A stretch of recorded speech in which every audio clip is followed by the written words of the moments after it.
Another country has just announced that they're ditching the US dollar for trade. And here's why this impacts the BRICS nations strikes back. Did you see what they did today? A major surprise in the markets today as there was a surprise cut in oil production by OPEC, oil producing, exporting countries. And that made oil prices, of course, jump. What does that mean for the Western world, for US? Well, the Federal Reserve has been trying to cut down inflation all this time. So what happens when you cut the production of oil, so there's less supply of oil prices go up, inflation's gonna jump. Every time OPEC does this, they always say, oh, look, it's purely economical. It's purely for economic reasons, not for political reasons.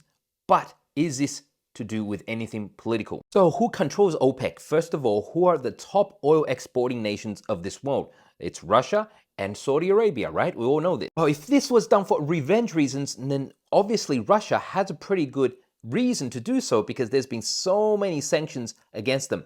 But I'll tell you what, remember this name, Switzerland, because Russia has an axe to grind with Switzerland. As soon as the war started, Russians' foreign reserves got frozen by the Swiss and sanctions got hit against the Russians as well. But the Saudis also have something against the Swiss. We all know that one of the largest banks in the world, Credit Suisse, just went bankrupt. And guess what? When it got sold, they didn't ask the main shareholders what price and how do we negotiate the sale of this Credit Suisse. They basically, the government of Switzerland just said, we're going to sell it to UBS, another Swiss bank, and we're going to sell it at this price. You like it or not, whatever, take it, right? Guess who got screwed with that deal?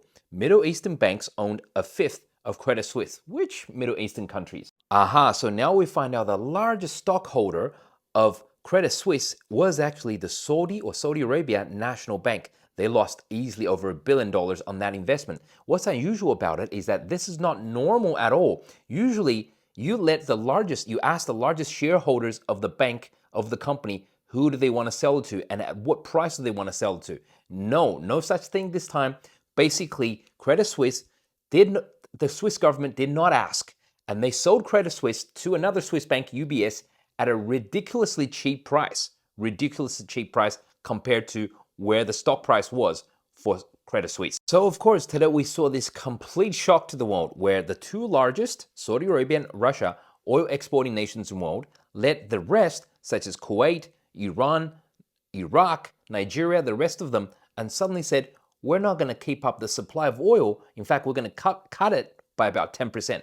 But the other side of the argument is that maybe you're reading too much into this. See, OPEC's shock cut is more of an admission of oil price in decline. See, we all feel it at the pump that oil prices have almost pretty much halved in the last 12 months or so. So maybe they're just these oil producing nations just trying to prop up oil prices because they need this to survive. And here we see that every time when OPEC makes a cut, that's the blue lines, to oil prices actually goes down between 4 to 5% in the 1 to 3 and even 6 months after they make the cut, meaning that a recession is coming and demand for oil and petroleum is actually decreasing. So they have to make that cut in order to survive as a business. Either way, it seems Pablo once again predicted this happening because on the 29th of March in my Discord, I said, speaking of oil, it gave a big bottoming signal a few days ago, right? You can read the text for yourself. Now, do you think this is a coordinated attack upon the West from the OPEC nations? Do you think this is politically motivated, or do you think it's, they always say, purely economic reasons? Let me know in the comments.